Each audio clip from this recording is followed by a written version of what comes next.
लंका कांड दोहा number 18।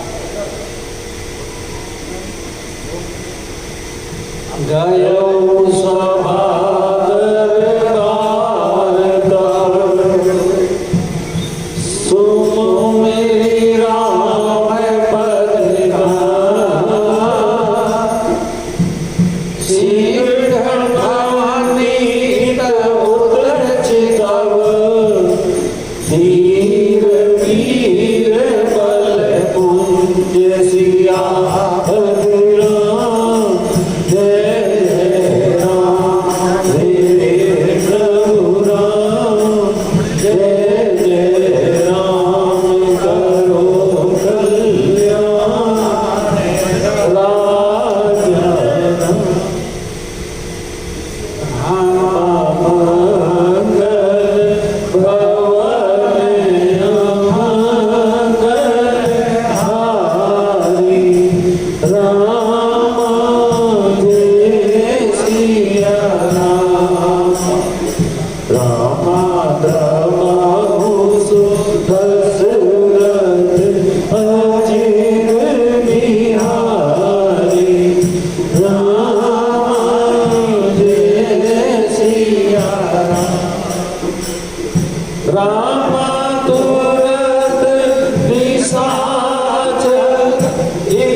Rama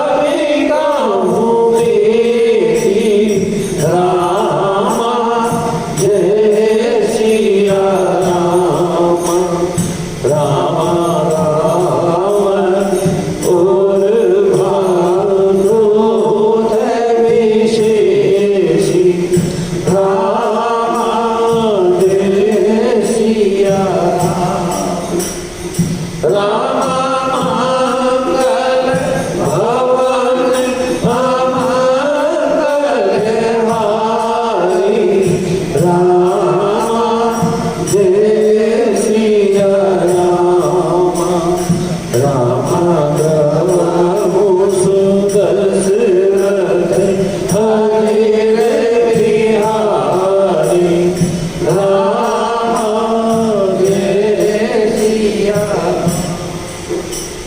जथा मरत गज जूधम पंचानन चली जा राम प्रताप सुमरिमन बैठ सभा सिरुनाई सियापति राम जय जय राम मेरे प्रभु राम जय जय राम करो कल्याण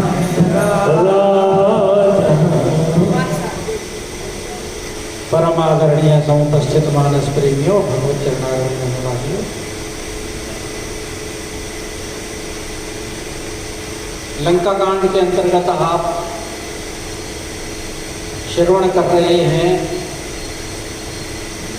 अंगद जी लंका में चले गए हैं। रास्ते में रावण के पुत्र से मुलाकात हुई, वाद विवाद हुआ। वाद विवाद में रावण के पुत्र ने अंगद जी को मारने के लिए लात उठाई और अंगद जी ने लात पकड़ के घुमाकर चारों ओर धरती पर पटक के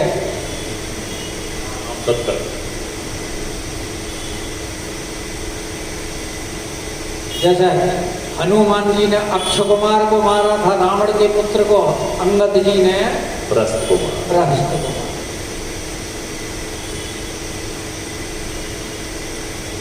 और जब मरा रावण का पुत्र तो उस समय वहां भगदड़ मची, पर भागे नहीं, धीरे धीरे जा रहे। अगर भागते जाते, भागे इसलिए नहीं कि अगर भागेंगे तो ये अंगद समझेगा कि ये इसी का साथी है और पकड़ के मार देगा।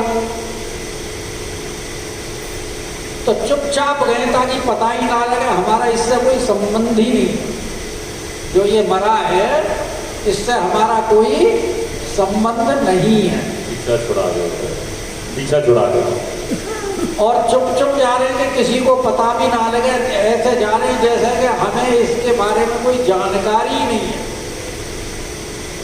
अगर मानो कोई इंक्वायरी के लिए आए तो भाई तुम थे क्या वहां? नहीं भाई हमें तो कुछ पता ही नहीं, हम तो थे ही।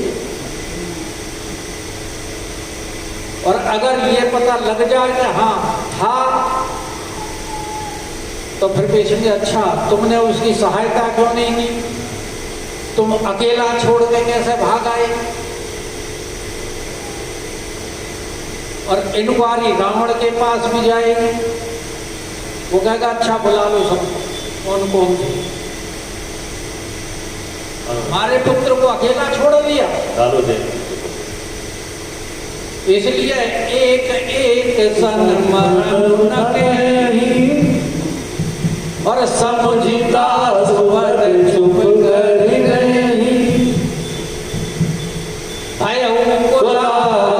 नगर मझारी। सारी लंकापुरी के अंदर खबर फैल गई, अरे भाई जिस बंदर ने लंका जलाई थी वो फिर आ गया।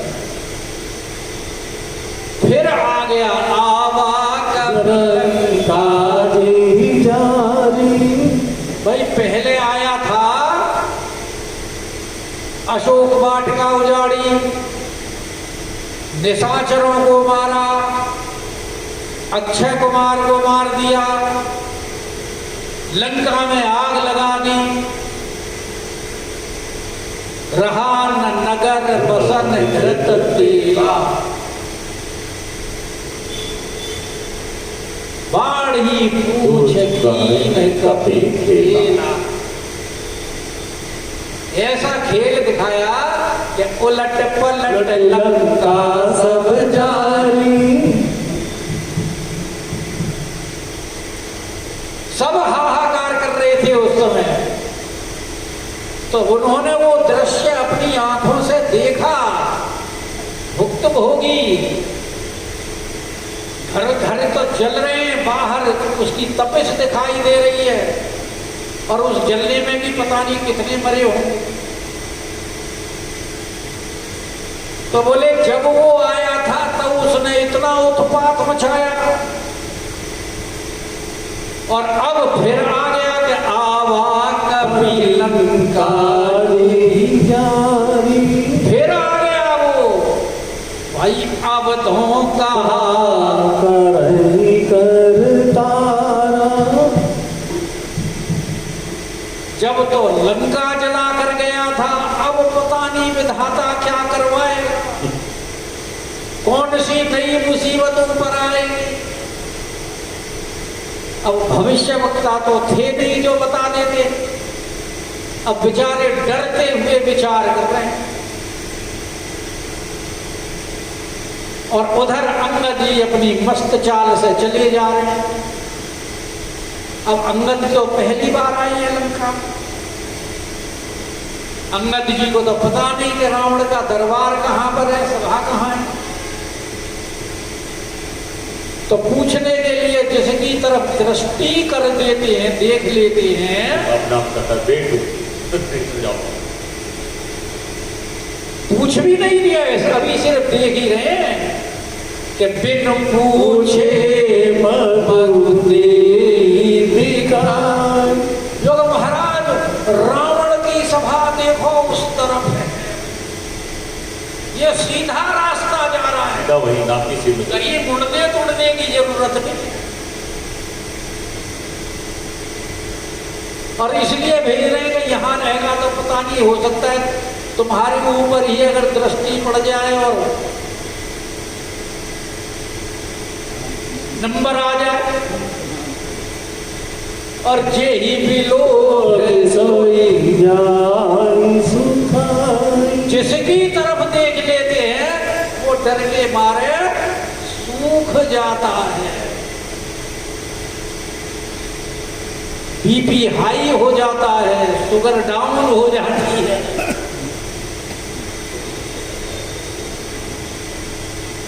और प्लेट सारी खून की गिर जाती है नीचे।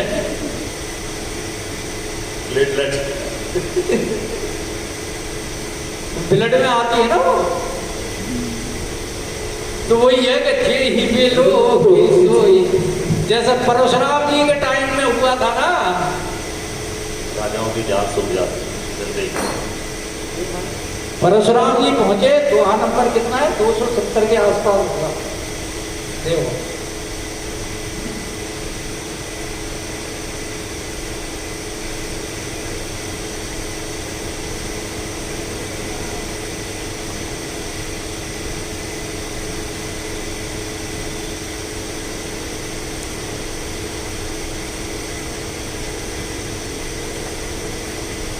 दो सौ 69 देखत भ्रघुपति बेसु कराला। जबकि उनका वेश शांत था परशुराम जी का, दोहे में लिखा है कि शांत वेशु करनी कठिन परनी न जाय सरो, और धरी मुनि तनु जनु वीर रसो आयऊ जैन सब। जहां सारे राजा बैठे हुए और शोर मचा रहे थे, हमारे होते हुए जानकी कैसे ले जाएगा कोई। और जब वहां पहुंचे परशुराम जी तो देखत भ्रघुपति बेसु कराला, और उठे सकल भय विकल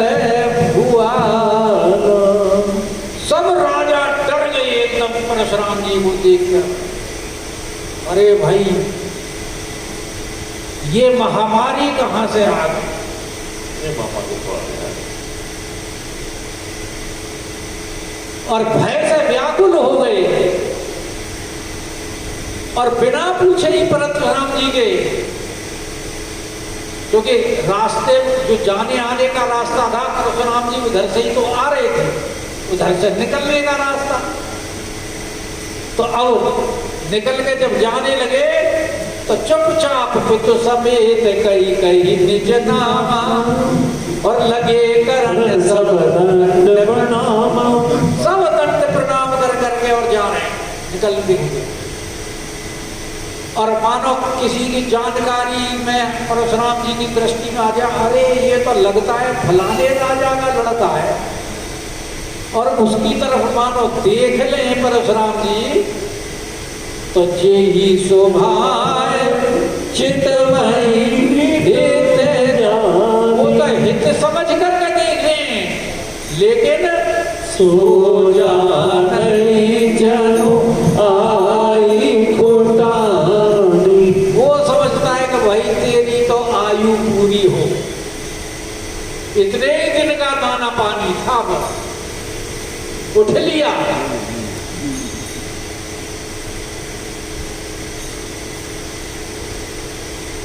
तो यही स्थिति यहां हो रही है कि बिन पूछे मग दे दिखाई और जी लोक सोई जाई सुखाई।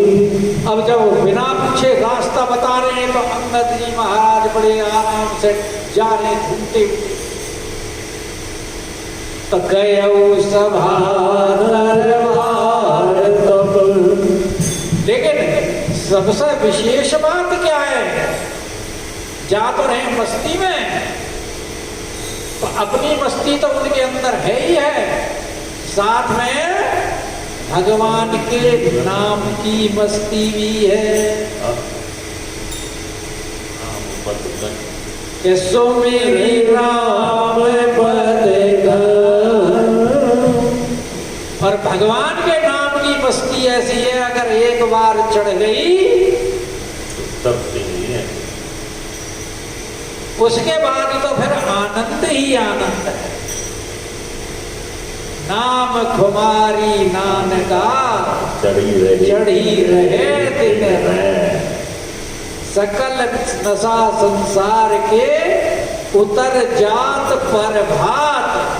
कोई नशा कर लो, रात को करोगे सुबह रात, लेकिन नाम खुमारी नानका चढ़ी रहे। इसलिए नाम जप करो, जितना नाम जप करोगे यही साथ जाना है। बाकी कितना भी संग्रह कर लीजिए आप संसार में, वो सब यहीं रह जाएगा, ये शरीर भी साथ नहीं जाता। जाएगा तो सिर्फ एक नाम, भगवान का नाम।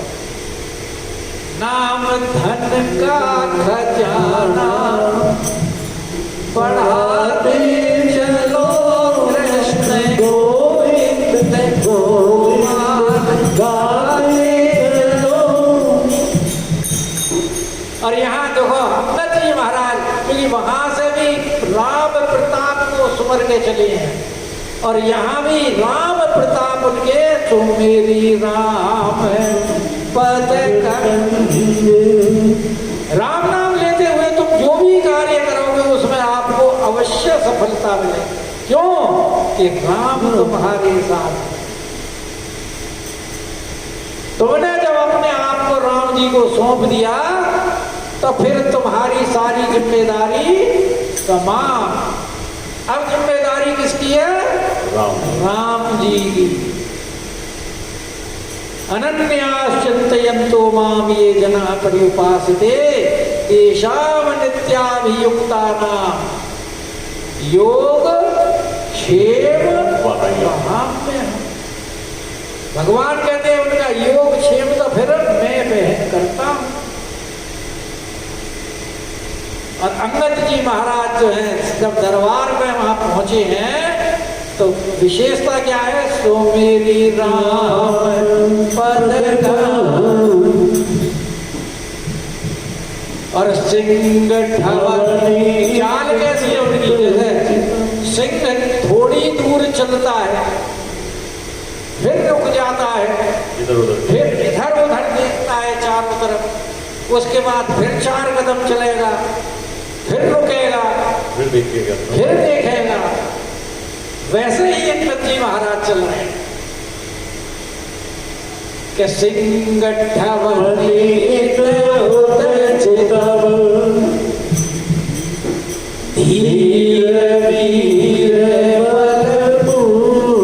भैया भगवान ने उनको बल देकर के भेजा है। जब भक्त कह रहे, भगवान स्वयं कह रहे कि बाली तनये बुद्धि बल गुण धामा, अरे लंका जाऊ तात मम काम। भगवान जी जब स्वयं कह रहे तो बुद्धि बल गुण के धाम हो, तो अंगद जी महाराज कह रहे महाराज धाम नहीं हूं, अब आपने कह दिया तो अब तो मैं सागर हो गया, क्योंकि सोई गुण सागर ईश, राम कृपा जा पर करो। आप जिसके ऊपर कृपा कर दे तो फिर वो धाम थोड़े, वो तो सागर हो जाता है। तो यहाँ हन्नत लाल जी ने इसलिए धीर वीर बल पुण्य समूह बल्कि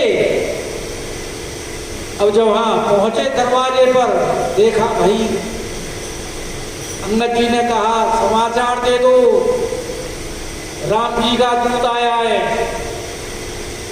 बात करनी है, मिलना चाहते हो रावण से। अब वहां जो पहरेदार बैठे हुए थे उनमें से उन्होंने, जो वहां नायक था उसने एक पहरेदार को कहा कि जाइए अंगद का समाचार दीजिए। तो तुरंत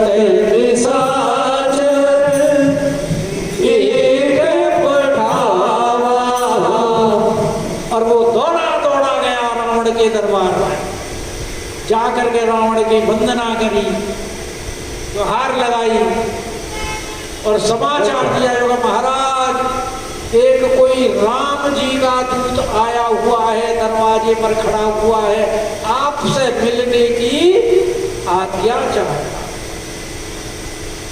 समाचार राम नहीं जनावा, तो सुनत बिहसी बोला रस सीसा। तो रावण सुन करके पहले तो हंसा, क्योंकि अभिमानी है ना, और अभिमानी व्यक्ति कभी किसी का सम्मान नहीं करता, बल्कि हमेशा दूसरों का मजाक ही उड़ाता। तो बोला अच्छा दूत भेजा होगा शायद संधि बंदी करने के लिए, प्रार्थना करने के लिए। तो तुरंत बिहसी बोला बोला आने दो, कोई बात नहीं, हम भी तो देखे कहाँ का बंदर आया।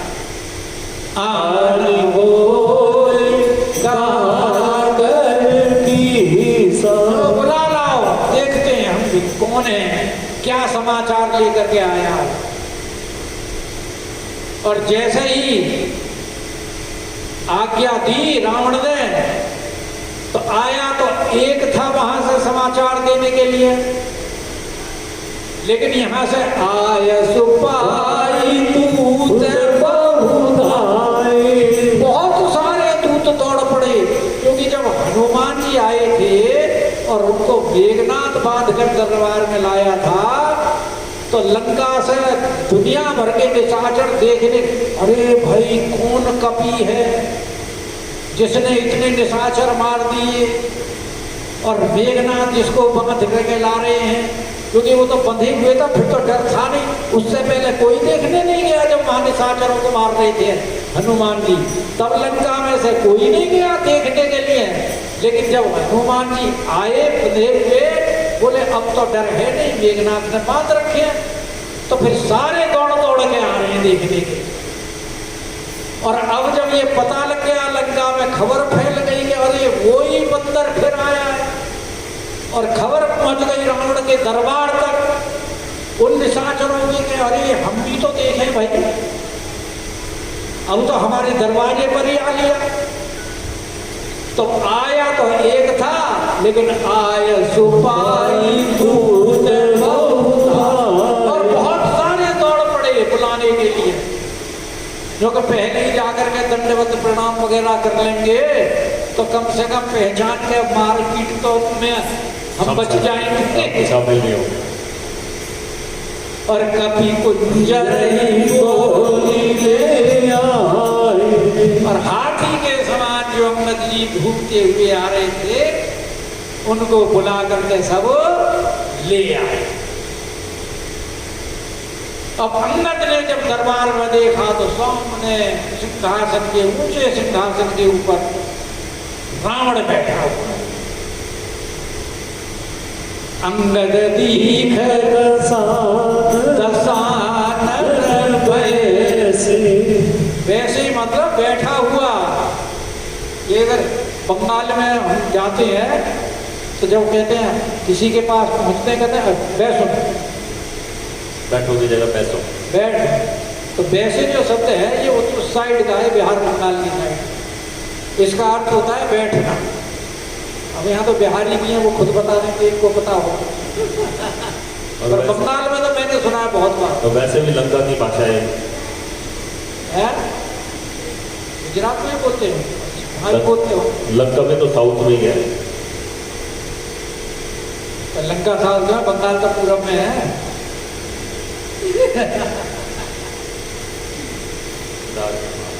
तो अंगद दीख दसानन, दसानन को बैठे हुए देखा तो कैसा लग रहा है दसानन? बड़ा विशाल शरीर दसानन का, काला रंग जैसे साउथ अफ्रीका वालों का होता है। पक्षियों का देखा है ना साउथ अफ्रीका के कैसे होते हैं? तो ऐसा दिखाई देता है जैसे कोई कज्जल का पहाड़, काजल का पहाड़ हो, लेकिन उसमें प्राण मौजूद हो। क्योंकि पहाड़ तो निर्जीव होता है, लेकिन रावण ऐसा लग रहा है कि जैसे काजल का पहाड़ है लेकिन प्राण सहित है। सहित है प्राण काजल जैसे। और जब ऐसा विशाल शरीर है तो भुजाएं भी बड़ी बड़ी हैं। भुजाएं, और फिर भुजाएं तो उसके तो 2 भुजाएं थोड़ी हैं, उसके तो 20 भुजाएं। और 20 भुजाएं उसकी कैसी दिखाई दे रही हैं?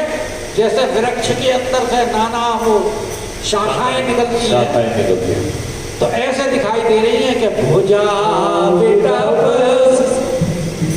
भुजाएं वृक्षों के समान, सिर श्रृंग समान, और सिर ऐसे दिखाई दे रहा है तेरा जैसा पर्वत की चोटी। रोमावली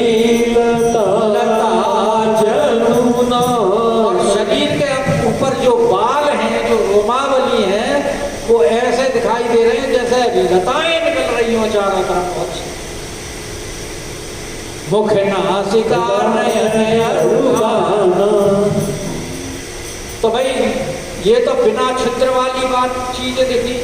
अब जहां जहां छिद्र होते हैं, जैसे मुख में छिद्र है, नासिका में छिद्र है, कान में है, मुख में है, तो ये कैसे दिखाई दे रहे हैं कि मुख नासिका नयन अरुकाना गिरि कंदरा कि पर्वत की जो कंदराएं होती हैं, जो गुफाएं होती हैं, ऐसे तो मुख कान दिखाई दे रही हैं। और जैसे कि खो, 2 पर्वतों के बीच में जो जगह होती है कंकरी सी, वो जिसे खोए कहते हैं, या गड्ढे होते हैं पर्वतों में, तो ऐसे वो उसकी ये मुंह, नासिका, नैन और कान दिखाई देते। ऐसा अनुमान होता है उनको देख करके ये किसी पर्वत की गुफा और कंदराएं लेकिन अंगद जी महाराज तो भगवान का प्रताप उनके साथ, भगवान की शक्ति उनके साथ, पहले ही शक्तिपात कर दिया भगवान ने उनको, क्योंकि भगवान ने उनका यश संसार में फैलाना था।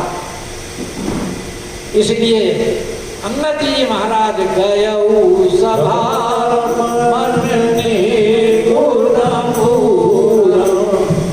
सभा के अंदर गए, लेकिन उनके मन में जरा भी झिझक नहीं है। जैसे हनुमान जी जब गए तो उन्होंने क्या देखते हैं कि सारे देवता लोग वहां हाथ जोड़े,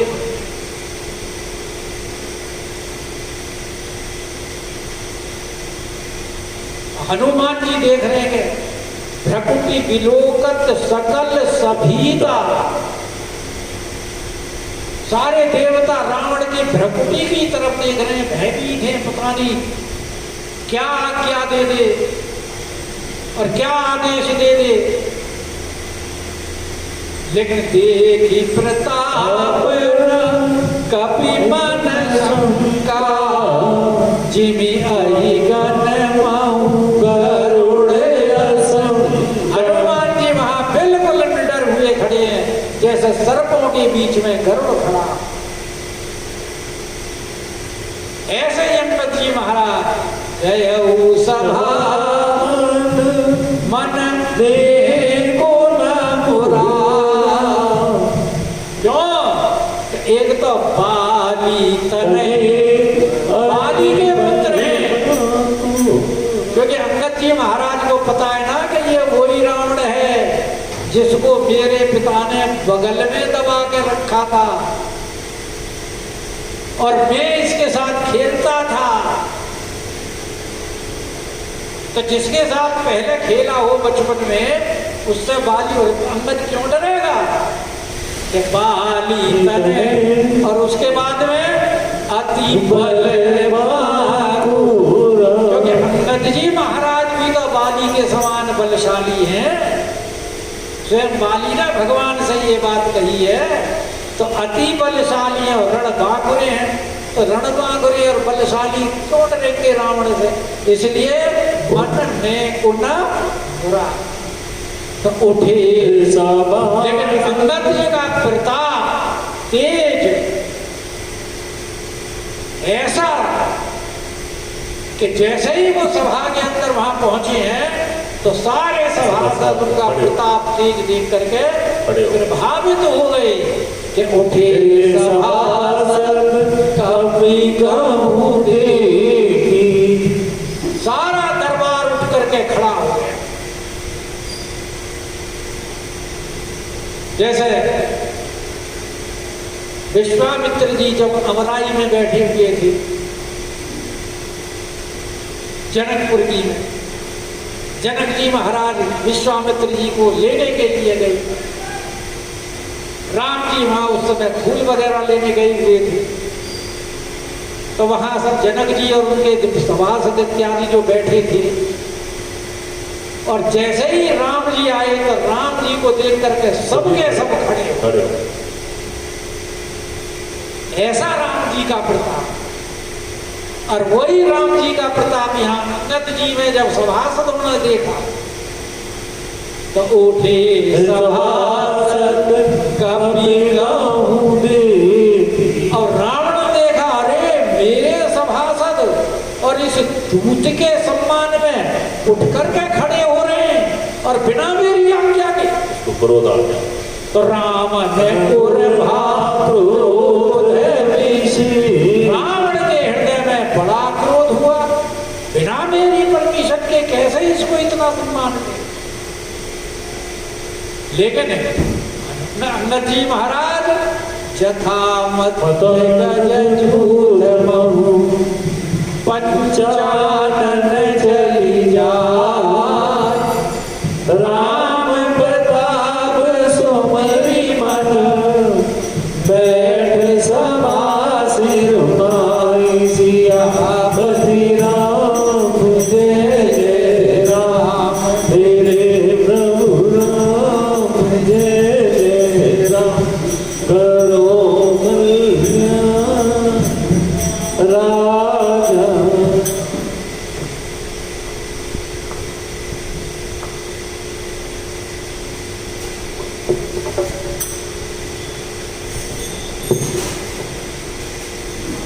बोलिए राजा रामचंद्र महाराज